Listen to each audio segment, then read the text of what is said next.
E aí, pessoal, tudo bem? Aqui é o professor Hugo, professor de Física 2, né? Já me conhece? Vamos para a nossa aula da unidade 5, né? Seus aspectos teóricos, né? O tema da unidade 5 é gravitação universal. Que tópicos a gente vai trabalhar aqui? Muito interessante. A gente vai trabalhar a força de atração gravitacional e o campo gravitacional da Terra, como que a gente faz para colocar um satélite em órbita circular, velocidade e período de translação e leis de Kepler. Ok? Então vejam só. A gente vai começar com a lei da gravitação universal. Essa lei foi proposta por Newton, estabelece a possibilidade, vejam só, isso aqui é no geral, que uma porção de matéria qualquer atrair outra porção de matéria qualquer, ou seja, massa atraindo massa. Em termos matemáticos, vejam só, a força gravitacional entre dois corpos é o quê? Diretamente proporcional à massa dos corpos e inversamente proporcional ao quadrado da distância entre o centro desses corpos. Então, o que acontece? Olha só o que Newton descobriu, que a força gravitacional é uma relação entre o produto das massas e a distância ao quadrado entre eles. Porém, para validar numericamente, matematicamente, precisava-se de um valor, que é a constante de proporcionalidade. Vejam só, definiu-se então a constante da gravitação universal, que é dada pela letra G.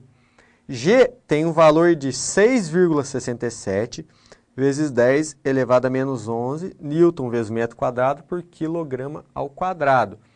Então, a lei da gravitação universal, que trata da força de atração entre dois corpos quaisquer, separados por uma determinada distância, é dada por G, valor fixo, constante, gravitacional, 6,67 vezes 10 a menos 11.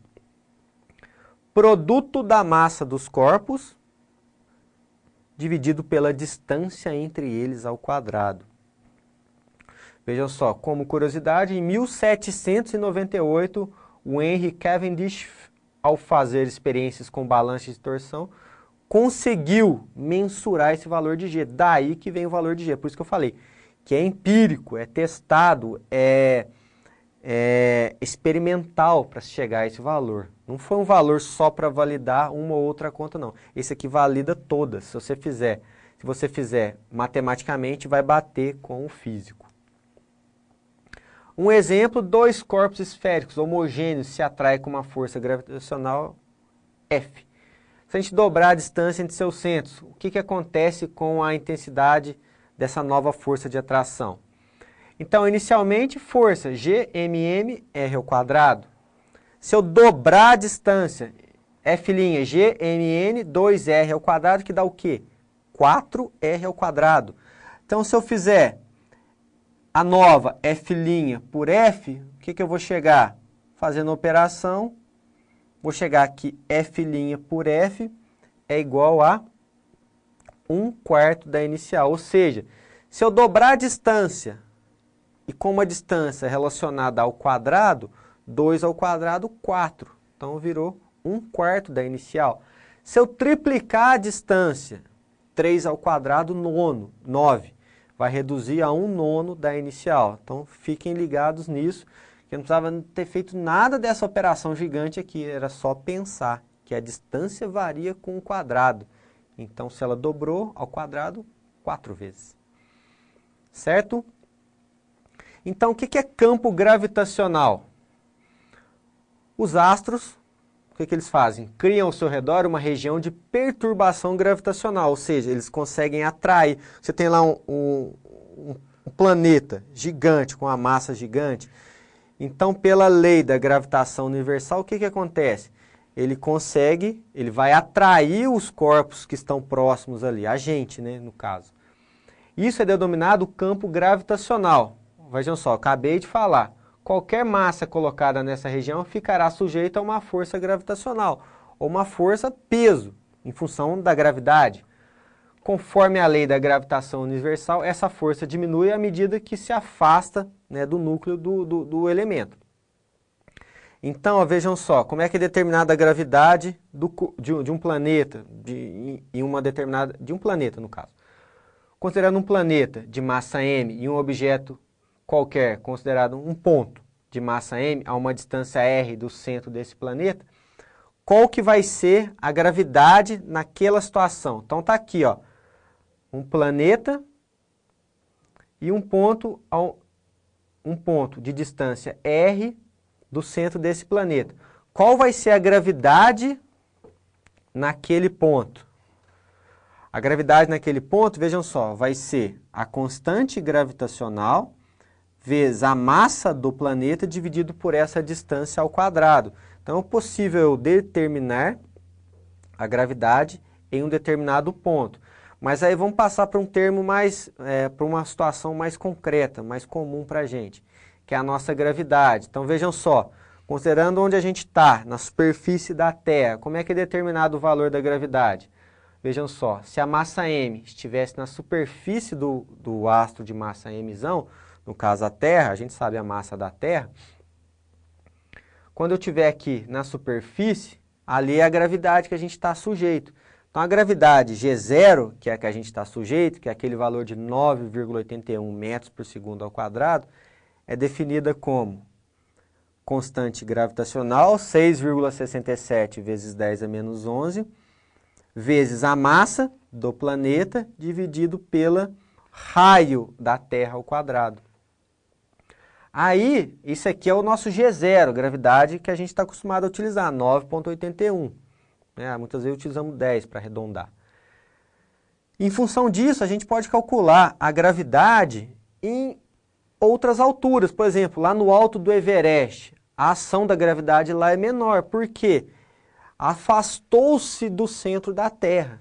Então, a gravidade em outro ponto qualquer do planeta, ou uma determinada altura, é dado por G igual a G0, que é o que a gente tem. R, que é o raio da Terra, dividido pelo raio da Terra, mais essa altura a mais que a gente tem aqui. Então, isso aqui fica muito claro que, à medida que a gente se afasta do nível do mar, onde vamos dizer que a gravidade é 9,81, a gravidade ela vai se alterar. Ela vai ser diferente, né, do valor inicial, ok? Ela vai ser menor, tá bom? Então, a gente pode ver que isso aqui, né, é tudo muito relacionado ao nosso cotidiano, tá bom? Então, pessoal, agora a gente, continuando aqui o nosso tópico, vamos ver um pouquinho de satélite em órbita circular. Então, ó, vejam só, satélite é todo o corpo celeste que orbita, fica na órbita de algum astro. Pode ser os naturais, né? A Lua é um satélite natural, ou artificiais, aqueles que tem para televisão, para GPS, para internet. Então, são satélites artificiais. Então, para um satélite estar em órbita, é necessário que ele tenha uma velocidade mínima para ele entrar em órbita. A gente vai chegar lá. Então, ó, na dinâmica de movimentos curvos, para que um corpo gire em torno de um determinado centro, torna-se necessário que ele esteja sujeito a uma força resultante, dirigida para o centro. Qual que é essa força? Como é que ela chama? Força centrípeta. Chamada de força resultante centrípeta ou resultante centrípeta. E que esteja a uma velocidade adequada para que ele mantenha essa órbita. Então, uma forma de analisar isso muito interessante, no lançamento de satélites, foi criada por Newton. Imagine que no planeta Terra existe uma torre muito alta de onde um objeto possa ser lançado em uma órbita tangente ao planeta. Aí o que acontece? Para a representação aqui, 1 e 2, se a velocidade de lançamento for baixa, o que acontece? O satélite cai na Terra. Se ela for muito alta, situações 6 e 7, ela sai de órbita e vai para o espaço sideral, vai embora. Situações 3, 4, 5 é que elas estarão em uma velocidade adequada para um determinado valor de órbita, que fique próxima ao planeta e que ele consiga fazer esse giro. Então, pessoal, que fique claro, vejam só, situações 1 e 2, velocidade baixa, o satélite não chega nem a entrar na órbita, ele cai antes. Situações 6 e 7, velocidade muito alta de lançamento do satélite, ele sai da órbita e vai para o espaço sideral. 3, 4, 5, velocidades adequadas para que ele fique em uma determinada órbita. Então, é possível a gente determinar essa velocidade orbital. A velocidade orbital adequada deve ser calculada de modo que a força gravitacional, que a gente já viu anteriormente, exerce exclusivamente o papel de resultante centrípeta, ou seja, elas devem ser igualadas para que, conforme o desenho aqui, ele fique numa órbita constante. Então, igualando-se os conceitos de força centrípeta, massa vezes velocidade ao quadrado dividido por R, e força gravitacional G, M, R ao quadrado, a gente chega que velocidade orbital, velocidade de lançamento, é raiz de G, constante universal gravitacional, vezes a massa do corpo, do planeta, no caso, dividido pelo raio, o raio da órbita orbital, isso vai dar para a gente a própria velocidade de lançamento. Ou, simplificando, raiz de R vezes a gravidade naquela situação, é a simplificação dessa fórmula.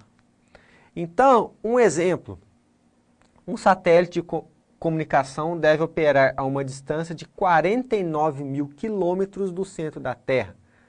Qual a sua velocidade orbital?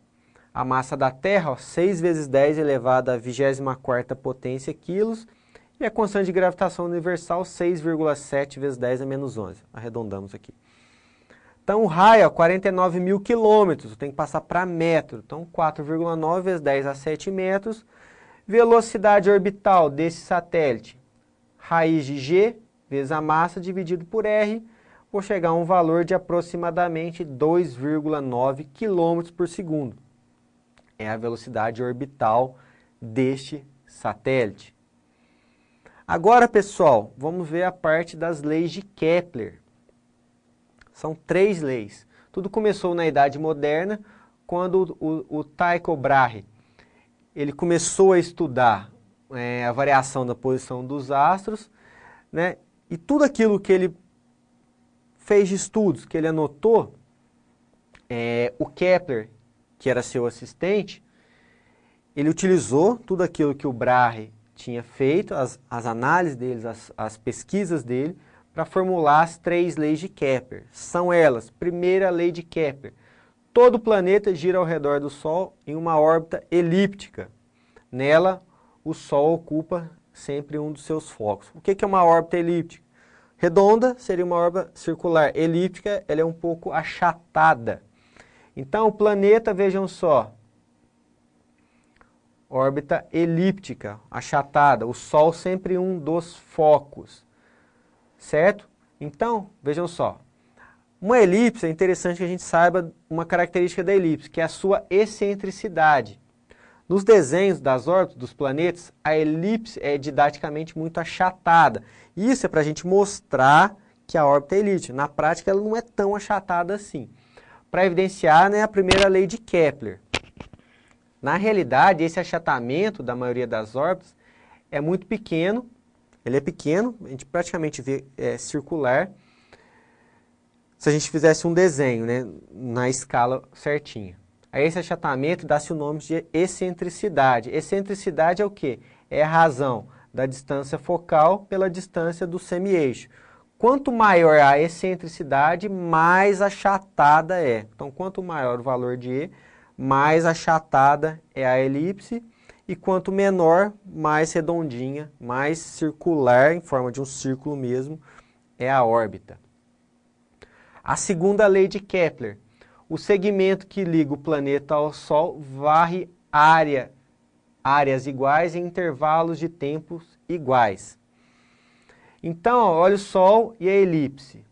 No periélio, quando é o período em que o planeta está próximo ao Sol, o ΔT, eu tenho o quê? Vejam só, as maiores velocidades. Por quê? Se é uma área igual e cobre-se intervalos de tempos iguais, se ele vai fazer um percurso maior, porque ele está mais próximo do Sol no periélio, ele vai ter sua velocidade máxima. Passou-se esse pedaço aqui do A1, chegou no A2, ele vai estar no afélio, que é a maior distância do Sol na elipse. Ou seja, ele vai estar na menor velocidade. Por quê? O pedaço aqui é menor que ele precisa percorrer. Como as áreas são iguais, essa é a segunda lei de Kepler.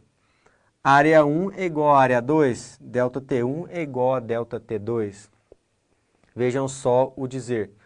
O planeta tem maior velocidade quando se encontra próximo ao Sol, no periélio.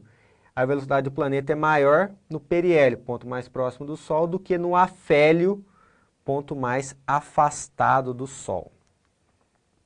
E a terceira lei de Kepler relaciona, vejam só, que o quadrado do período de translação de um planeta ao redor do Sol é diretamente proporcional ao cubo da sua distância média ao Sol. Então, vejam só, essa constante K depende da massa do Sol e do planeta.